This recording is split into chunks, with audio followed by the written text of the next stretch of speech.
what is your experience with the software in cars? So I am a software developer. I've been doing this work for more than 20 years, and I help to develop a lot of the software that winds up going into cars across the automotive industry.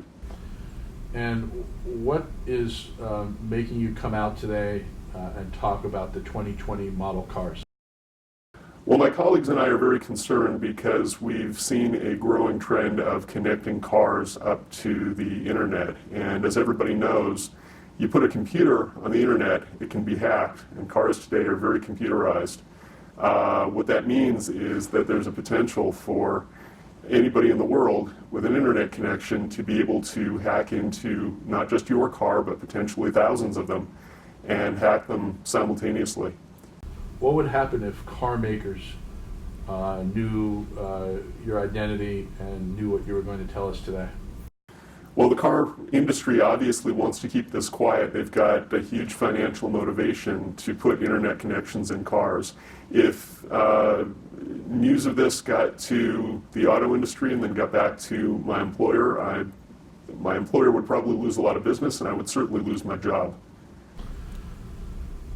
Why don't you tell us a little bit about what kind of risks consumers take when they drive cars that are internet connected? Well, so cars are highly computerized, and any computer that's connected to the internet,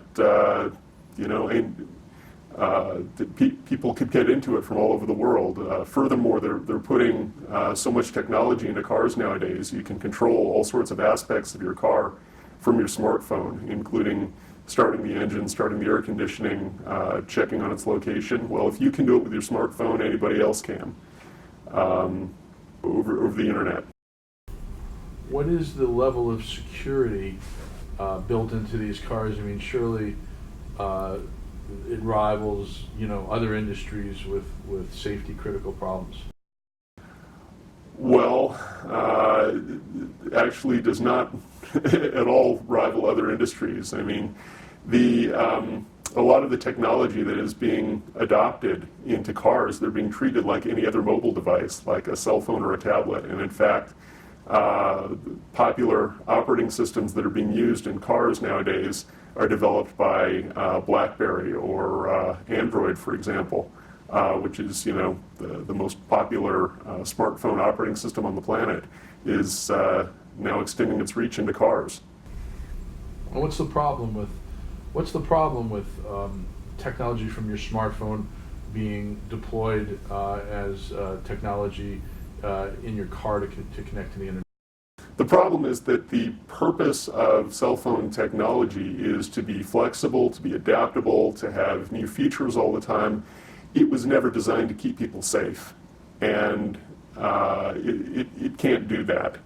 So what is the problem with smartphone technology being used, in a car as security? Well, smartphone technology was never designed to be secure. It's good enough for things like, maybe protecting your email, something that isn't of great value. And we've already seen that smartphone technology and comparable technologies are not sufficient for even protecting credit card numbers or social security numbers. But the difference between hacking into somebody's smartphone and stealing their credit card number and hacking into somebody's car is that cars kill people. A car is, 2.5 tons of metal hurtling down the road at 65 miles per hour with your kid strapped into the back seat. That's not something that you want anybody other than the driver of the vehicle to have control over. So describe what a hack might look like in 2020 model cars.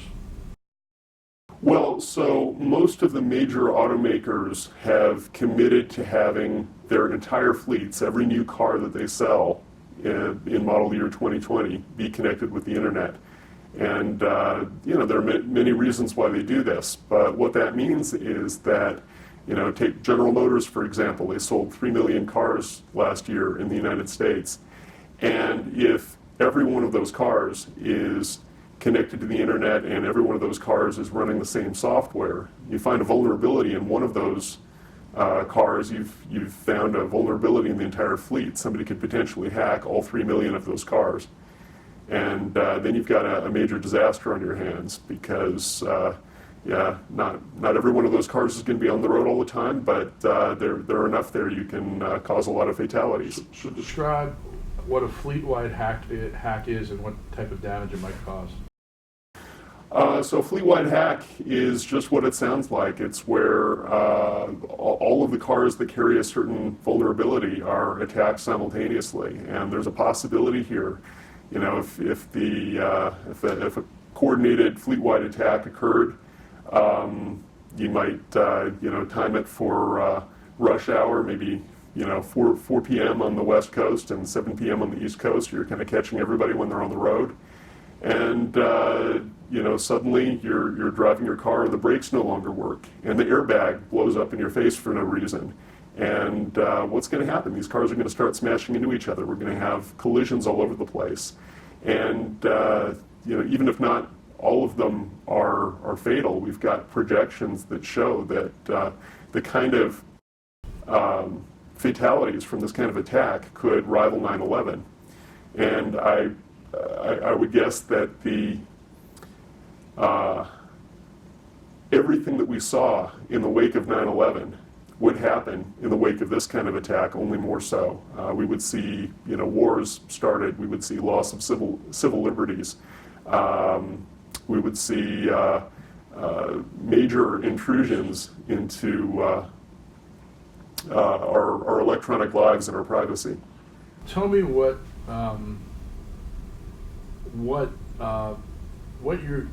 you and your colleagues are most fearful of in terms of a fleet-wide hack. Why now? Why, not just because of the connections of the car, but why now? What type of safety critical systems could be accessed remotely? Right.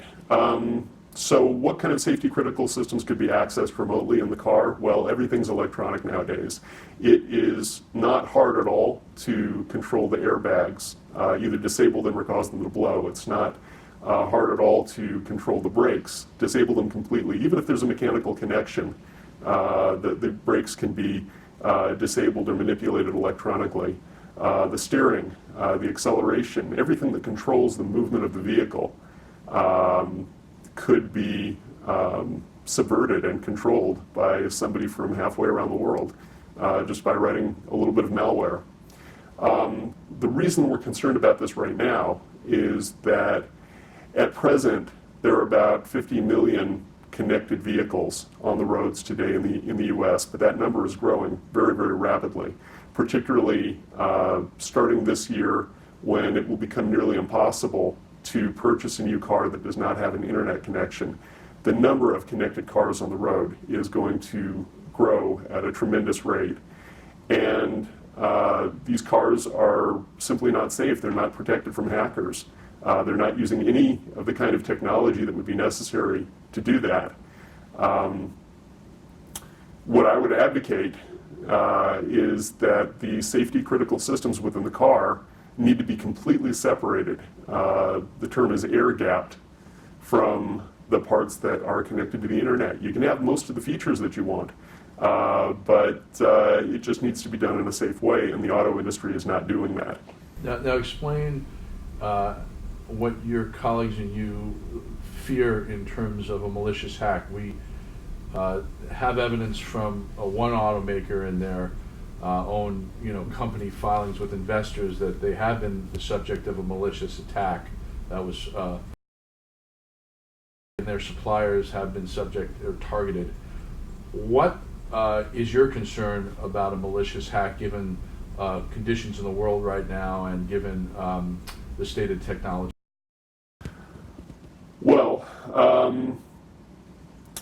hacks occur on the internet every day. Most of them are focusing on things that don't kill people, but now we've got the President of the United States saber-rattling, talking about a cyber war with Iran.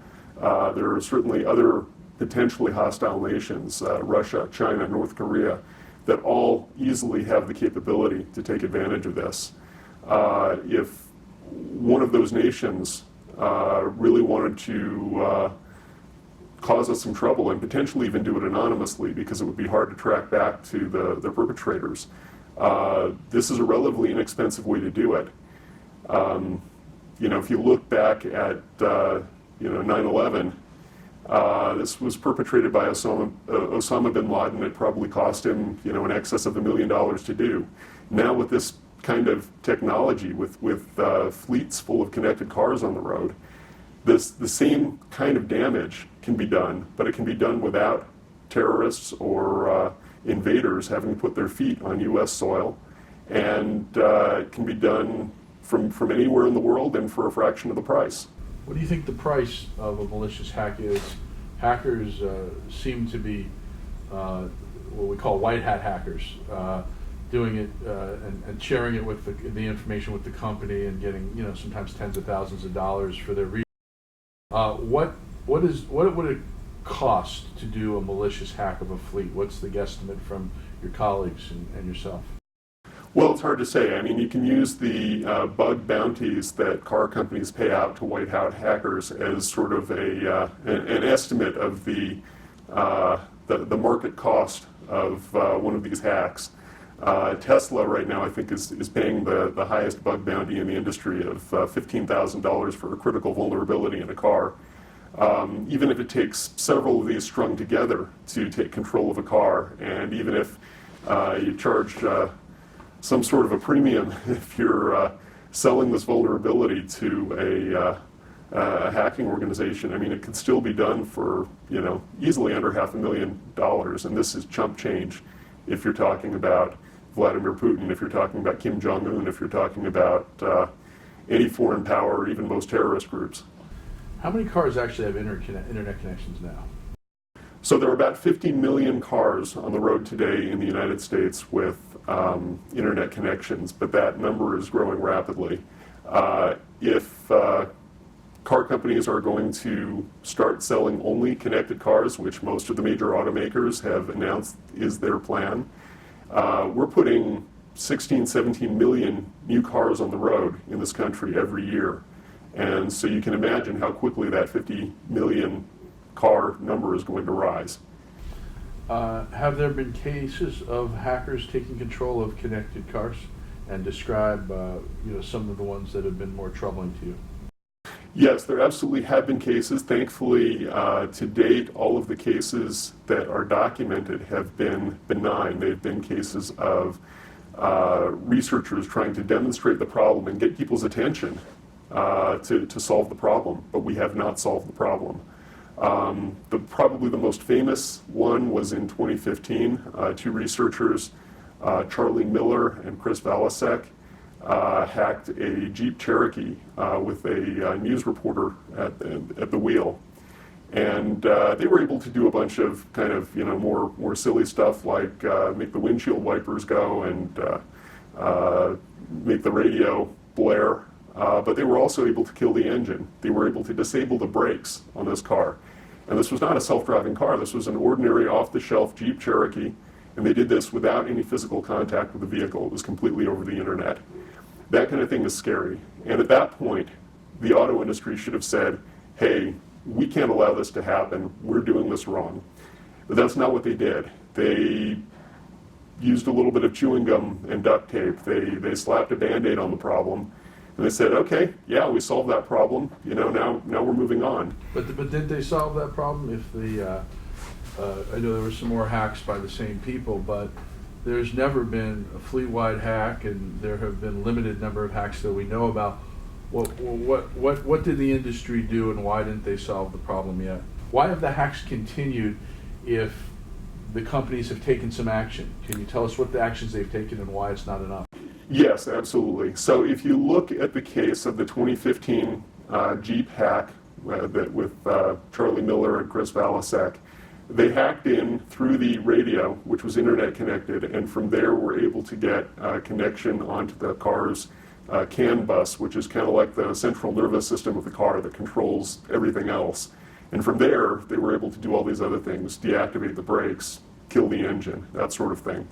What Fiat Chrysler Motors, Jeep's parent company, did in response to that is they plugged the hole in the radio that the hackers used to get in. What they did not do was disconnect the radio from the rest of the car, which is a very simple thing to do. This does not require any kind of sophisticated technology, and that would have prevented not just that problem from happening again, but any similar kind of problem from happening again. But they don't want to do that. And the reason they don't want to do that is, first of all, it requires a minor redesign of the car, and that's expensive, and potentially admitting that they have to recall large numbers of cars because they're unsafe. What is the solution that you and your colleagues would like to see, long-term and short-term?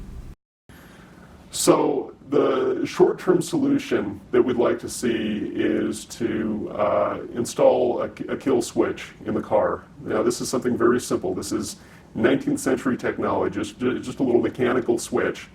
It doesn't cost very much, maybe about 50 cents per car. And what this does is disconnect the internet-connected parts of the car from the safety-critical parts of the car, the parts of the car that control the motion of the vehicle. If you do that, this is not going to stop anybody from hacking your car, but what this will do is, in the wake of some sort of a major incident, some sort of a fleetwide hack, it will give us a way to restore our confidence in our cars and know that they cannot be hacked again. You just flip the switch into the safe position and everything's fine. Longer term, the auto industry needs to get their act together and realize that after 10 years of trying, they have been unable, through numerous band-aids and patches, if you look at the history of it, cars are being hacked just as frequently today as they were 5-10 years ago. In fact, probably even more frequently. And not only that, with the growing number of connected cars on the road, this is becoming an ever larger target for terrorist groups, for foreign actors who want to cause us trouble. What about the statements made by car companies publicly to consumers? They certainly aren't warning consumers about the dangers, but they do appear to be warning their own investors and shareholders, don't they? Yes, the car companies are definitely mentioning this in their disclosures to the Securities and Exchange Commission and to shareholders. But the message that they're giving to the public, to ordinary consumers, is very different. Whenever there's been a hack like this, the message is invariably, yeah, we found a problem, and congratulations to the researchers for finding that problem. They did a great service to humanity by letting us know about it, and now the problem's fixed. Everybody can go back to driving their cars and everything's safe. But it's not safe. Look at the history. Look at how long this has been going on. The auto industry has been working hard to try to make cars safe for a long time, and it just hasn't been effective. We are no safer now than we were before. And you should also, in my professional opinion, you should be skeptical of anybody who says that they are working hard on security. Because anybody who says that they're working hard on security knows that the product that they're selling is not secure, is not safe. What would you like to see happen from this report? We know from the car makers, but from Congress, regulators, public officials? Well, regulators, Congress, public officials, everybody needs to be aware that this is a problem, needs to understand the extent of the risk, which is, tremendous. This is both a risk to individual consumers and a national security risk. And we need to take immediate action about this. It would be great if the car companies would voluntarily act, voluntarily add protection to their consumers. But they've got strong financial motivations not to do that, so it may take some sort of national governmental action, regulatory action, to secure our fleet of cars. This is our most critical form of transportation. Pretty much everybody in this country has a car in their driveway. This is not something that we want to leave as a wide open door for hackers from around the world to get into. What does it mean that the internet is connected to safety critical systems in a car if a malicious hacker gets access to those safety critical systems? Well, the safety critical systems in a car are, they're all electronic, and you connect them up to the internet. The hacker can control the brakes, can cause them to activate, cause them not to work at all. The hacker can control the steering. The hacker can control the acceleration. The hacker can blow the airbags in your face. If the flaw that the hacker exploited in your car is the same flaw that's in 3 million other cars, now you've got a Fleetwide Hack. Now you've got this happening simultaneously to cars across the country. You've got major gridlock. You've got an excuse for us to go to war, clamp down on civil liberties, all sorts of awful consequences. Everything we saw after 9/11, only worse. So what is the danger with open source software being used in cars, and what does it make you worry about? Well, so the problem with open source software is that it has, oftentimes literally thousands of different authors from all over the world, and there's no accountability for the quality of it. You can't go back to the original author necessarily and say, hey, does this thing actually work the way it's supposed to, or can you help us fix this bug? It's great for doing, rapid development of things. It's great for making a very flexible platform, but it's not something that you want to put your life on the line for. Tell us your background and why you're sitting behind a silhouette now. We can't see your face. I've been working in the software industry for more than 20 years. My specialty is software systems that wind up in cars. And if the car makers knew you would be talking publicly about the problems with internet connections to the car, what would happen? Well, I guarantee you I would lose my job, and it's possible that many of my colleagues would as well, because my company would lose a lot of business. Okay. So let me ask you a question. The insurance commissioner in California has recently said that he wants to embrace telematics and allow the insurance industry to track acceleration, braking, location and speed travel by people in their vehicles as a way of pricing insurance. We've resisted it as consumer advocates, and previous insurance commissioners resisted it based on privacy. But is there a safety danger as well from telematics?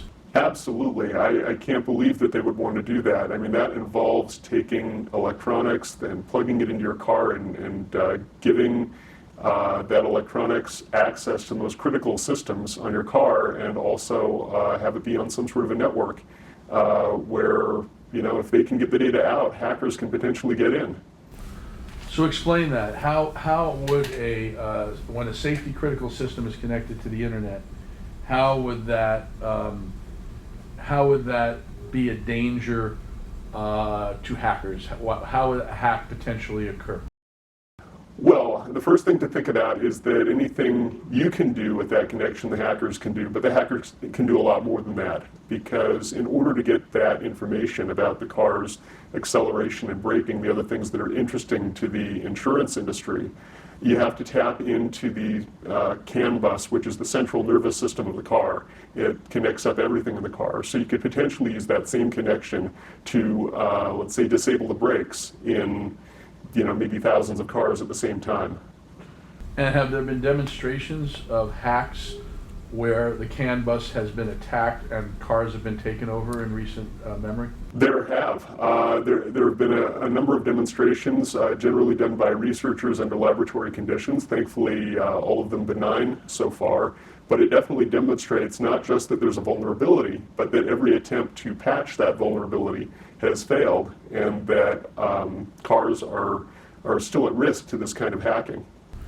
And if the telematics scheme is put into law, that means people would have to use it to verify how far they drive and how well they drive, rather than simply using your driving safety record, your moving violations, or letting someone look at your odometer or self-recording the odometer.